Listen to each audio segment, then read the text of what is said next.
कभी कभी एक शादी सिर्फ रिश्ता नहीं बनती, वो एक ऐसी कहानी भी शुरू कर देती है जिसका अंत सिर्फ मौत होता है।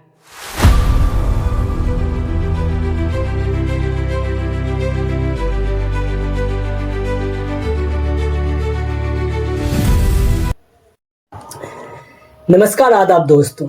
ये कहानी है दिल्ली के एक बहादुर स्वात कमांडो काजल चौधरी की, जिसकी आखिरी चीख उसके भाई ने फोन पर सुनी थी।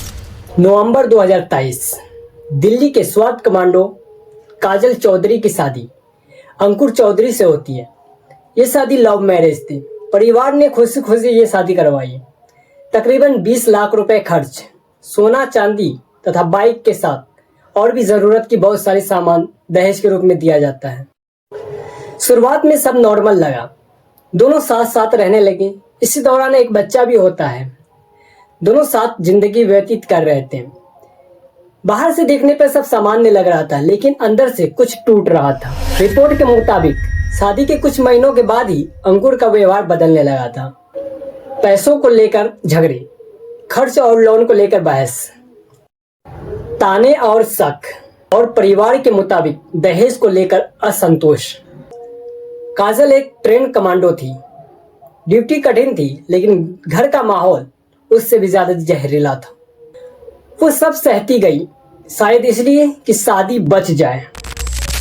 इसी तरह दिन बीतता गया।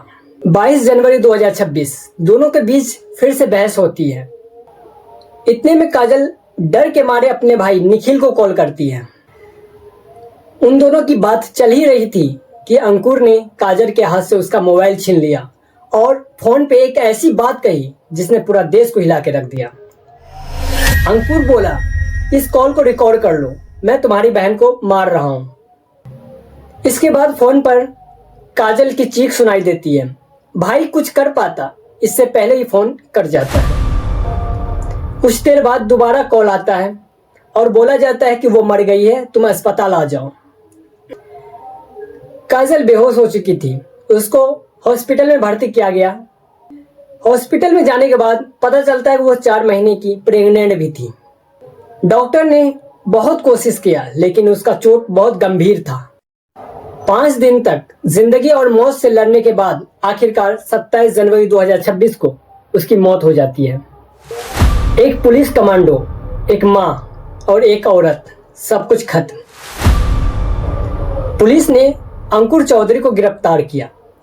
पहले तो अटेम्प्ट टू मर्डर का केस डाला गया, लेकिन जब काजल की मौत हो जाती है तो उसी को बदलकर मर्डर IPC 302 में बदल दिया गया। उस कॉल की रिकॉर्डिंग इस केस का सबसे बड़ा सबूत बना। ये कहानी सिर्फ मर्डर की नहीं है, ये कहानी उस चुप्पी की है जो हम हिंसा के सामने साध लेते हैं। अगर समय रहते आवाज उठे तो शायद एक जान बच सकती है। कभी कभी एक फोन कॉल एक सबूत नहीं बनता, वो किसी की आखिरी आवाज बन के रह जाती है।